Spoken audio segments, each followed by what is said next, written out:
Da-da-dun-da-da-dum. Da-da-dun-da-da-da-da. Da-da-da. Well, hello, hello, whoever, wherever, whenever you are, whenever you get here. Yeah, I disabled the chat. I apologize to those who do like to say hello. Um, I will, don't know. After I'm done speaking, I think I might bring it up, but I don't want to be distracted by trolls because this is important. Right now, globally, we're facing interesting times. The religious leader of the country of Iran has died in this war. Israel appears to have successfully pulled the United States into another Middle Eastern bloodbath.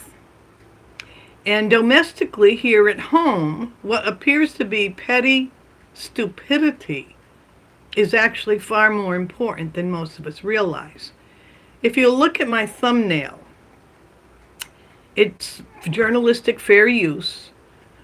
It includes several recent, actually, one is live right now, ongoing uh, thumbnails of videos by a comedian in California, a journalist, comedian person in California named Terry Joyce, also known as Terry Randolph. She writes in as a reporter in newspapers under the name Terry Randolph. She performs on YouTube and in other venues as a commentator comedian. She uses the name Terry Joyce. She's known in Hollywood as Terry Joyce. And you'll notice there are two thumbnails taken from her. One is what's going on live right now. That's the one about Jim Carrey, the actor. And right underneath it, you see my face and my name, Denise Matteau, next to the face and name of a man named David Schurter, a person who's been a target of extreme, continuous, serious harassment from Terry Joyce for, I don't know, going on a couple of years now. I mean, she doesn't really harass me. She occasionally says nonsensical things, and she does have a slander campaign going that's pretty serious. But she doesn't focus on me the way she focuses on David Schurter, and there's a good reason why. There's also a reason why our two faces appear together. And I will connect it to the two faces of Jim Carrey that she has in her current video. And I don't need to listen to whatever she's saying about Jim Carrey to be able to be, I think, pretty accurate with what I'm going to say about why she's doing it. First of all, why do David Schurter and Denise Matteau appear together on her thumbnail, even though we really have nothing to do with each other? We've had conversations, but so have lots of people in YouTube, in social media. You have conversations with all kinds of people. But she definitely sees a connection, and there is a connection.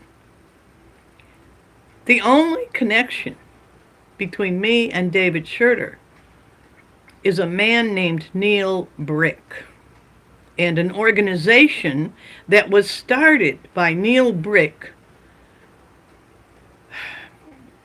I think going back to the early 90s, if not late 80s. I knew about him in the mid 1990s and his organization. It's a cult very similar to the fringe Mormon cult that produced Lori Vallow and Chad Daybell, the two fringe Mormons who were killing off members of their family and getting away with it for quite a while before somebody somehow got the police to look into it.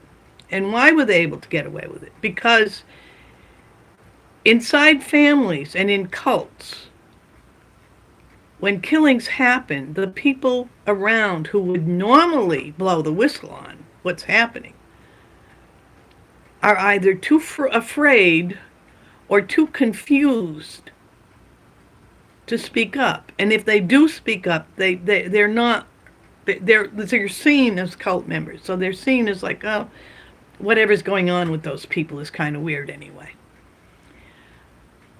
And sometimes, and I think it's probably common for serious cults, like the one Neil Brick runs in Massachusetts, which is a satanic cult.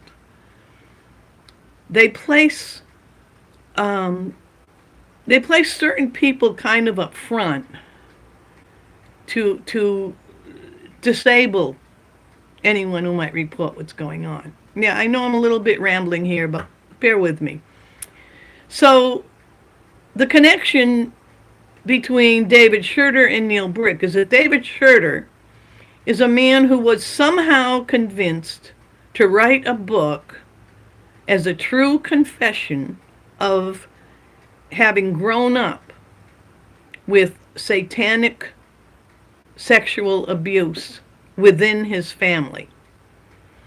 And I don't know exactly the timeline between when he wrote the book, which was called Down the Rabbit Hole, not too long before Terry Joyce decided to open social media up called Not My Rabbit Hole.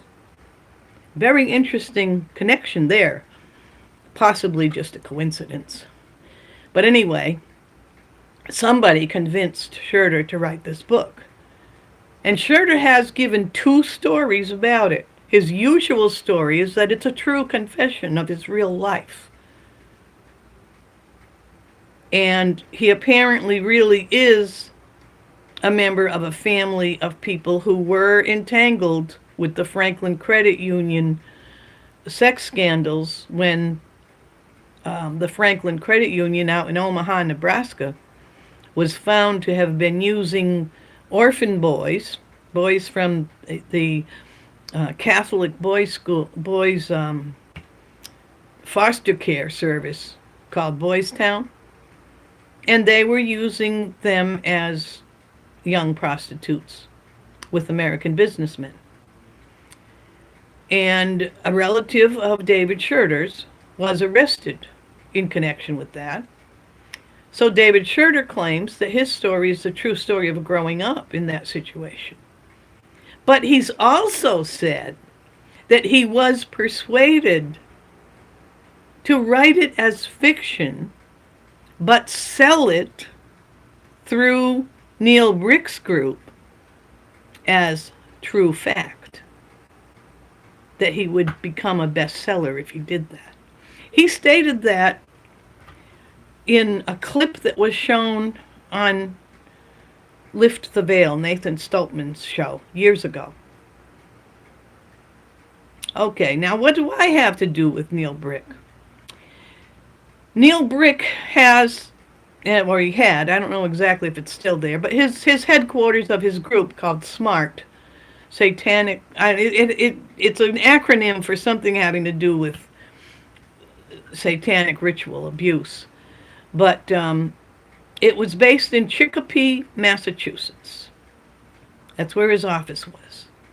And he ran book sales conferences at which David Scherter and others that were part of the whole satanic panic thing, they were friends with a famous author named Dale Griffiths.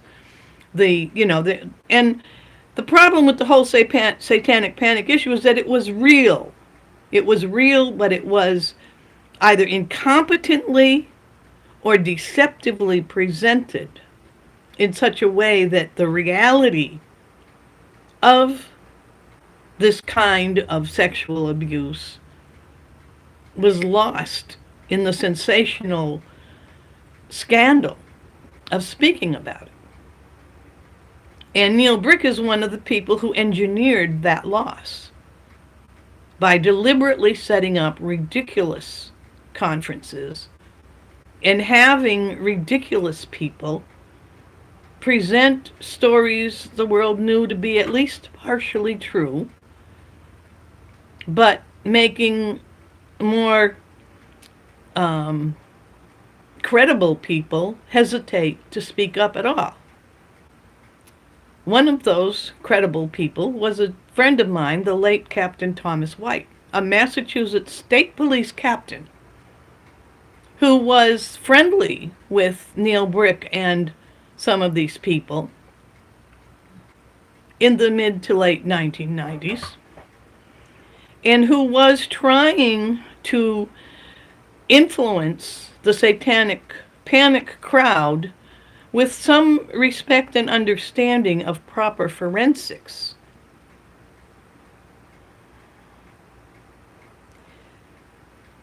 I knew him during that period because I was introduced to him in connection with investigations into some members of my own family who were involved with a cult.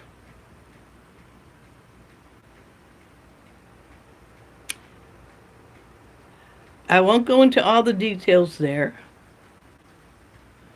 but the fact is, I was one of a number of private citizens, as well as other police officers from other agencies, the Massachusetts State Police.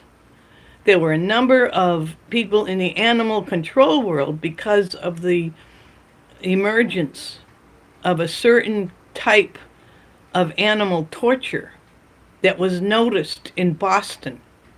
And it was noticed as being connected to gangs and cults.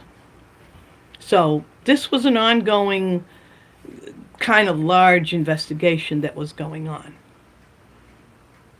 And Captain White lectured at some of the conferences that Neil Brick organized. And his lectures were undercutting the performance of the people who were out to turn, to use people like David Schroeder to create a clown atmosphere. David Schroeder obviously is someone who can't resist. He can't step back from being triggered into ridiculous fights. He says ridiculous things. And it's all done in such a way that it obscures the facts that he also presents. But we are getting to the point where enough people see the game going on that they're able to listen to David Schroeder and pick the truth out from the confusion. Because that's what happens with experience. But back in the 1990s, now David Schroeder was not involved with Neil Brick until about 2012. And the connection there is that I saw David Schroeder's blog speaking about Neil Brick, and also that David Schroeder was involved in a bit of an argument with a man named Doug Mesner. Doug Mesner is one of the founders of the Satanic Temple in Salem, Massachusetts. He now uses the name Lucien Greaves because he's a performer. But when he was still using what I believe is his legal name, Douglas Mesner, he was doing what Terry Joyce does. He was being a journalist. And he was interested in a member of Neil Brick's crowd, a woman named Bobby Gagne.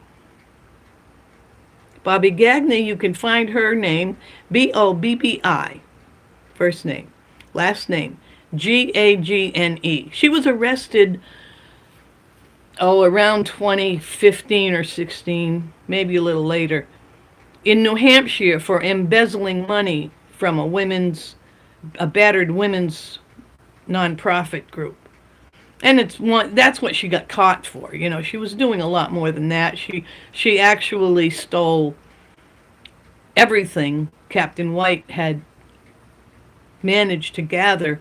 He was setting up training programs for the state police to be able to train their investigators, their detectives, to discern between the facts and the confusion that accompanies any crime that has satanic ritual or any other kind of ritual elements in it. Bobby Gagne was with Captain White a few days before he was found dead. And he wasn't found dead, he was found unconscious at the bottom of his cellar stairs. He never regained consciousness. He was declared dead at the hospital not long after that. That was in the year 2000. Okay, so we're going back a ways. We're going back 26 years now.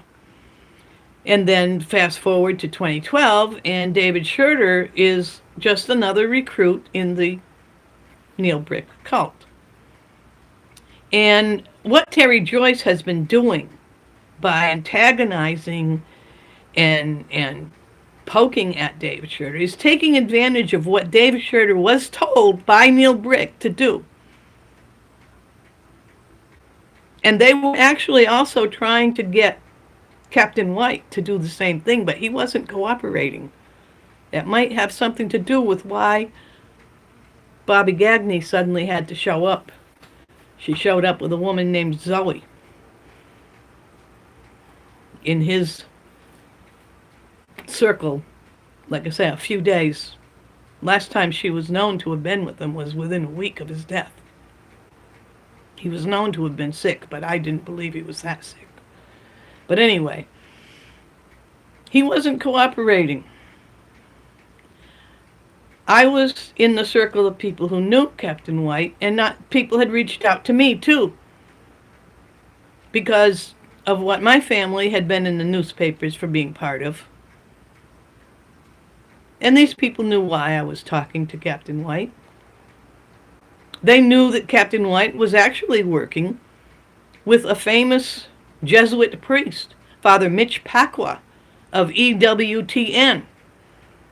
Father Pacwa was an expert witness in a ritual abuse court case involving the abuse of some school children in New York, just over the line from Western Massachusetts.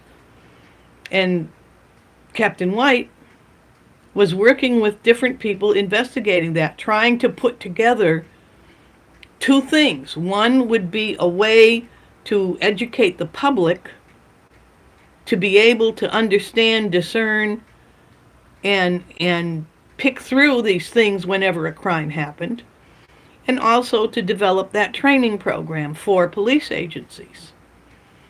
Neil Brick's group successfully destroyed all of Captain White's work. A small remnant of his friends have been able to keep awareness of it alive. I think David Schroeder and I are probably we're the only two I know of that speak of this side of what Neil Brick was doing, of the satanic ritual abuse thing. However, that was a marketing program. As I said, that David Schroeder was approached by these people involved with Neil Brick and Doug Mesner for that game, because they're a tag team. Lucian Greaves and the Satanic Temple, Neil Brick and the Smart Group, they're a tag team. And they did approach him with a marketing plan to sell books. And there is a really weird group of people of several different kinds in your social media who think that the way to build a channel, the way to market a book, is to create controversy and kind of like no publicity is bad publicity. But they're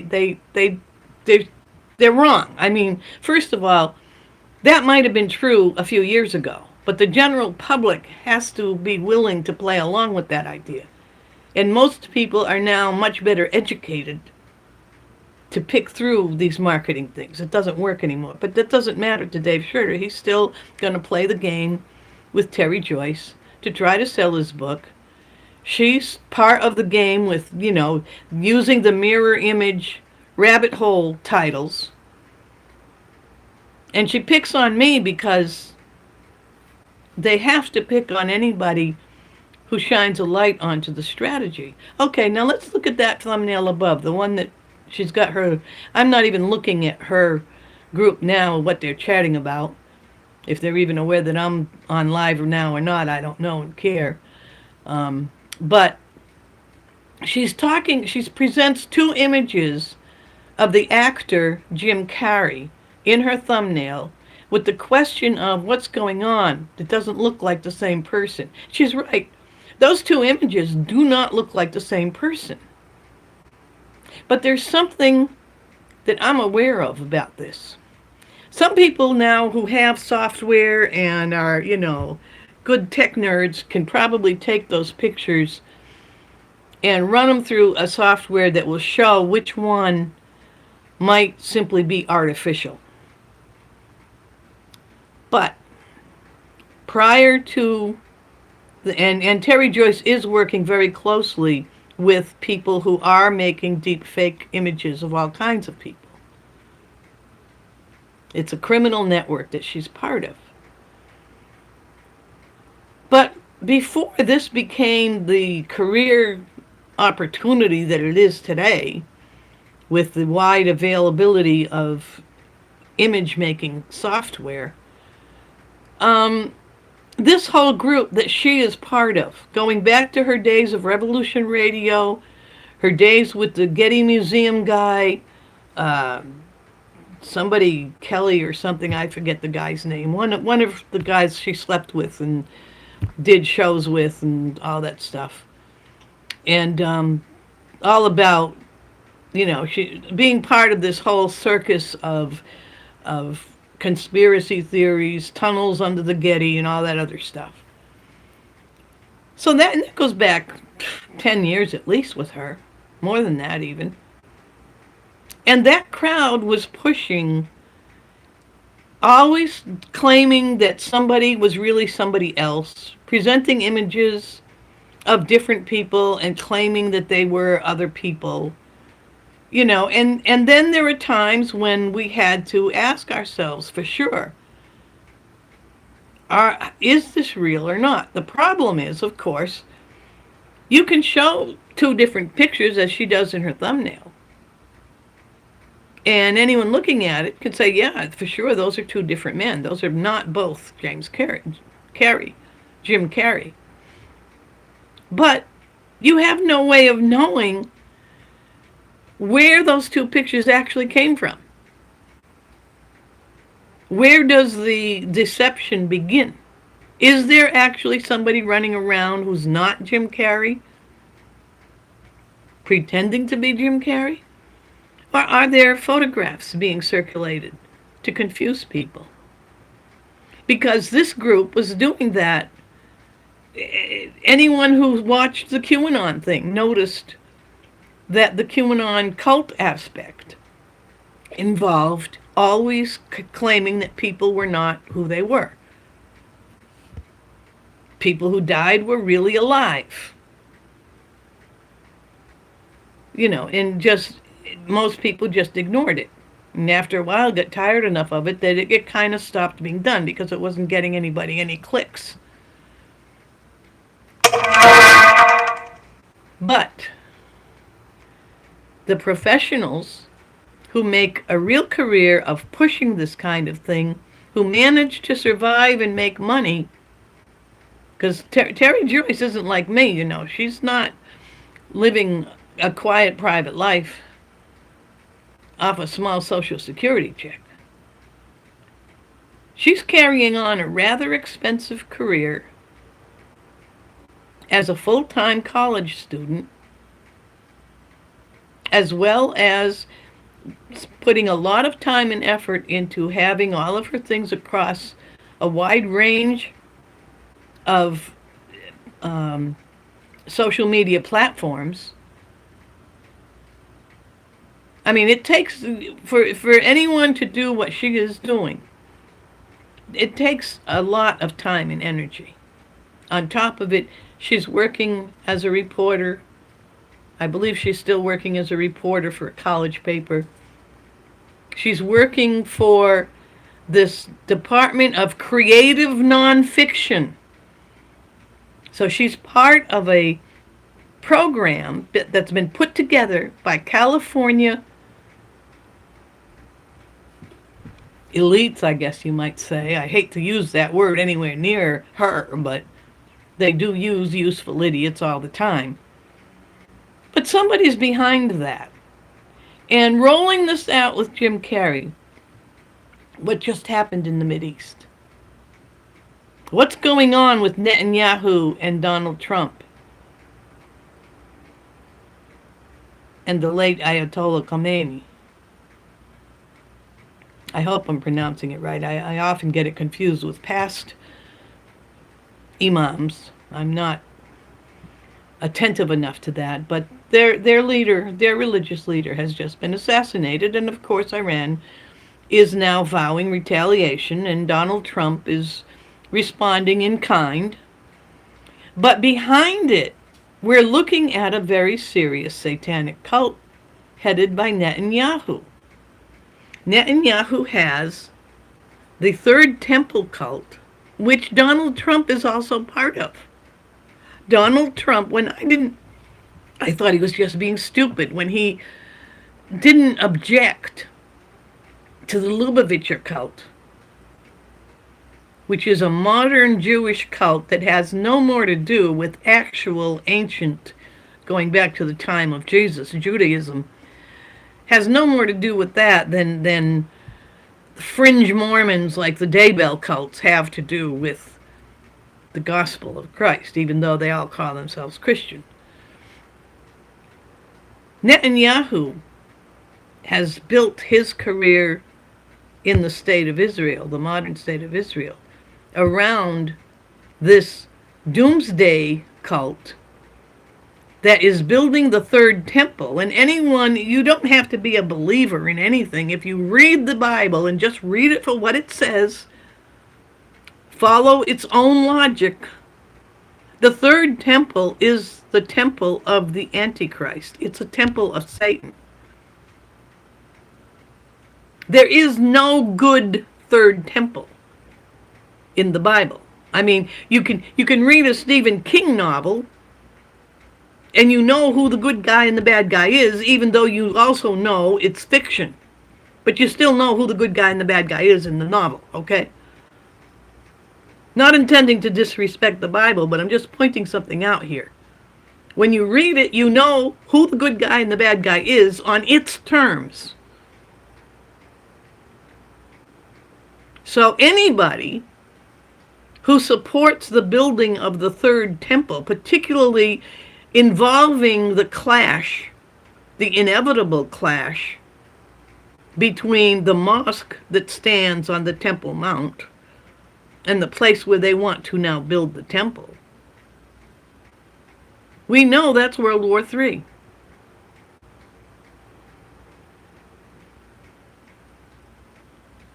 And Donald Trump, whom I no longer support, I support everything that his group has done in terms of securing the border and some of the other domestic policies they put together, dismantling the Department of Education, letting Bobby Kennedy Jr.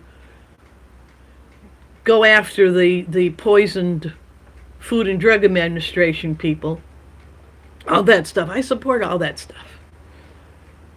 Pushing back against the satanic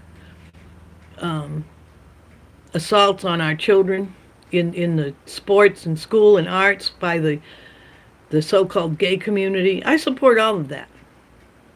The one place I always hesitated was his closeness to the state of Israel, and particularly to Netanyahu. And Donald Trump very skillfully confused a lot of people because he appears at times to be stepping back and saying, hey guys, isn't what I signed up for. But he did allow the shekel. And I really didn't understand the significance. I thought, well, that's just another example of Donald Trump accepting an honor from obviously evil people, just because you want to accept as many honors as you can from as many directions as you can when you're trying to get elected. And it was I think it was actually during his first campaign, that Netanyahu's friends, the Lubavitcher cult, the Third Temple cult, in Jerusalem created a gold coin with Donald Trump's picture on it and declared that he was like Cyrus, the ancient leader Cyrus, who is famous for having sent the Jews back to Jerusalem so they could rebuild the temple. And all this happened around the same time as Donald Trump moved. I guess he did something that involved recognizing Jerusalem instead of Tel Aviv as the proper capital of Israel, which was kind of strange. But again, I thought, well, that's just Donald Trump being opportunistic. As time went on, I began to worry a little more and a little more, and I started to look a little more and a little more into it. And we do have a very bad situation going on. And people like Terry Joyce bear watching, because it doesn't make sense that somebody who has her access to doing stories on well-known, high-value celebrities like Jim Carrey should waste her time attacking people like David Schroeder and me. We're nobody, really. I mean, David Schroeder sits there ranting about whatever he rants about, and he also makes quilts. He doesn't show them off, but I have a funny feeling his quilts appear as art show quilts in different places. And God bless him for keeping it quiet so that at least that part of his life can be peaceful. I go ahead and show everything in public because I'm not trying to win any awards for my quilts. In fact, quite the opposite. I'm wonky as they get. But just the same, we're nobody. And if you look at Terry Joyce's career, she's been up there alongside, if you're into the whole Hollywood thing, which I'm not. I mean, to be a celebrity in Hollywood, to me, that's the scum of the earth. And she's successful in that world. She's successful as scum. And that's why it does not make sense until you look at the deeper connection. Captain White's career, particularly after the Bedford, the Dinazzi, DeBarry, those were the two Italian families in New York who sued the town of Bedford, the school system of Bedford, over what was done to their children. That case is hard to find. There's a lot of effort goes into burying these things under confusion, but it's still there. Father Mitch Pacwa, the famous Jesuit from EWTN, was an expert witness who presented material that I had provided, proving that the school was deliberately introducing a curriculum to teach satanic sacrifice as part of the public school curriculum under the art program, and this was for the kindergarten through third grade level. The material in that case was given to me by a Massachusetts public school third grade teacher who was horrified that the K through 3 teachers were required to take that training or lose, under threat of losing their accreditation.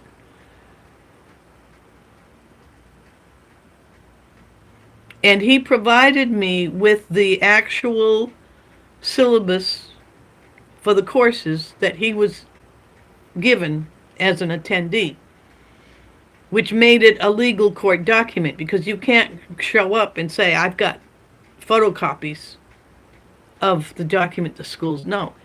It was the real deal, the original.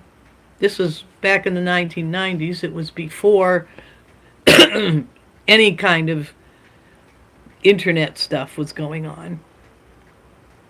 And Captain White was able to deliver that document to Father Pacwa. Father Pacwa was able to provide it to the court along with his own testimony. So that was early in this fight. Not too early, though, because it was the mid 90s and it was in 1988 that a sacrificial ritual murder took place in Newburgh, New York.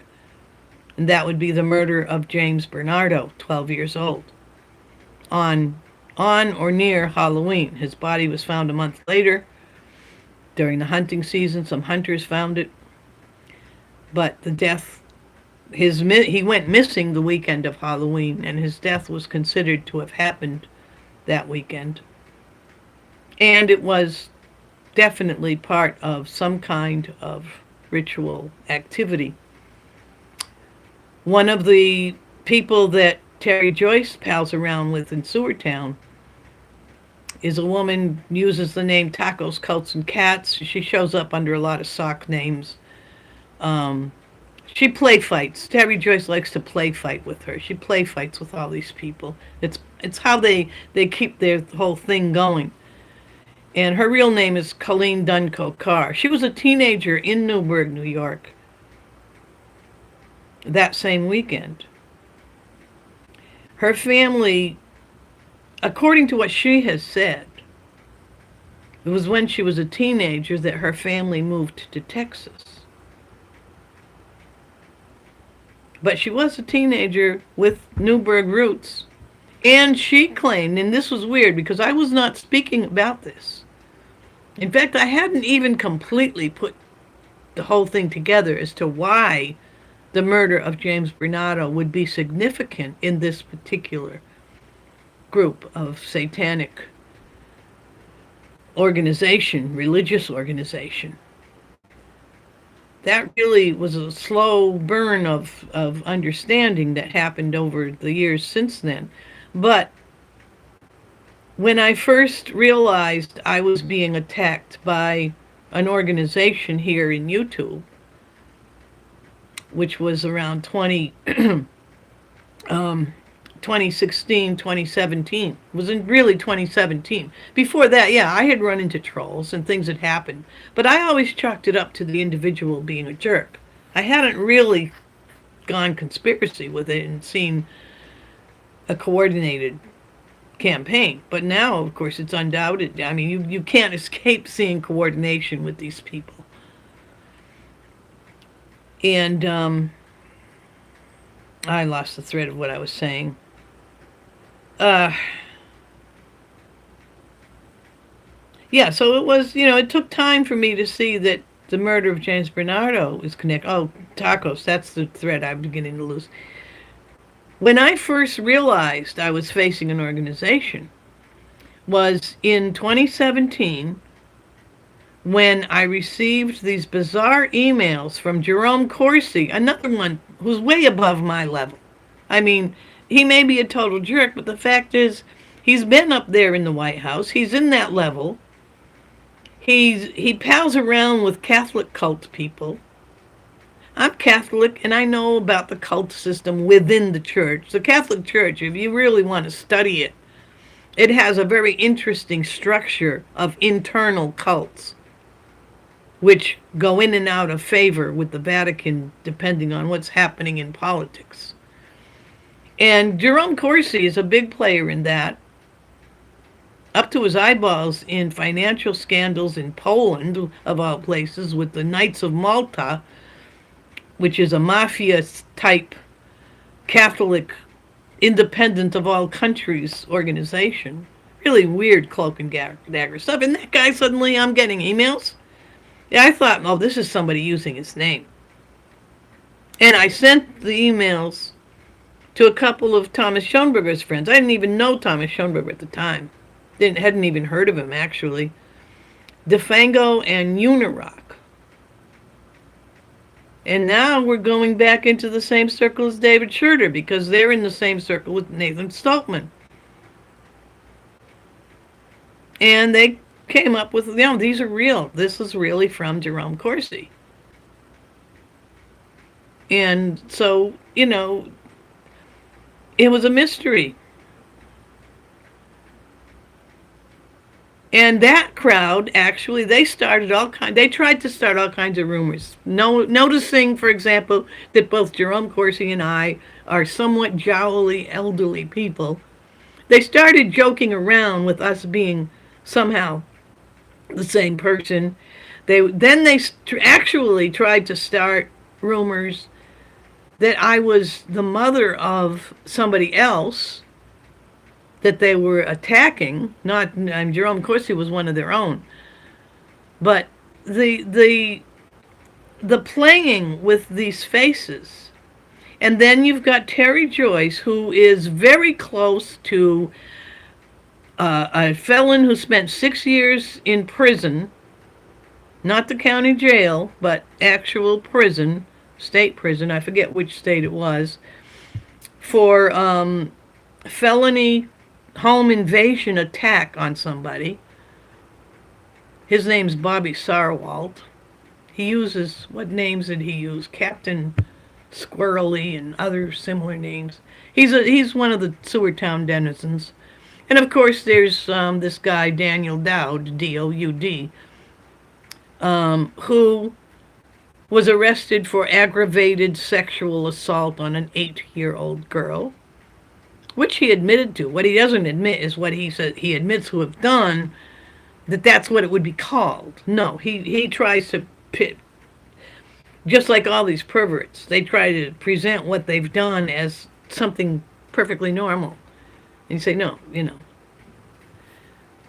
it's like you're standing next to a murderer saying, hey, you just killed that person. And the murderer is saying, oh no, I kind of accidentally let this knife go into his body and he fell down. That's normal. People fall down when you stick knives in them. That's not murder. That's what happens. When you stick a knife with somebody, they fall down. Do you see what I'm saying? These sex perverts are the same way, especially the pedophiles. They will admit fully to all of the facts of what they did, but then they'll retell the story so that these facts present differently. Those are the people that Terry Joyce is professionally connected to protecting, promoting, and both Sarwalt and Dowd have done videos, and along with Paula Davis, she's a big part of it. Sewertown is really sinking its teeth into the fake video, fake image stuff. And it makes me wonder what they're all planning to do with the Third Temple cult and the extremely recent assassination of the Iranian religious leader, the Khomeini.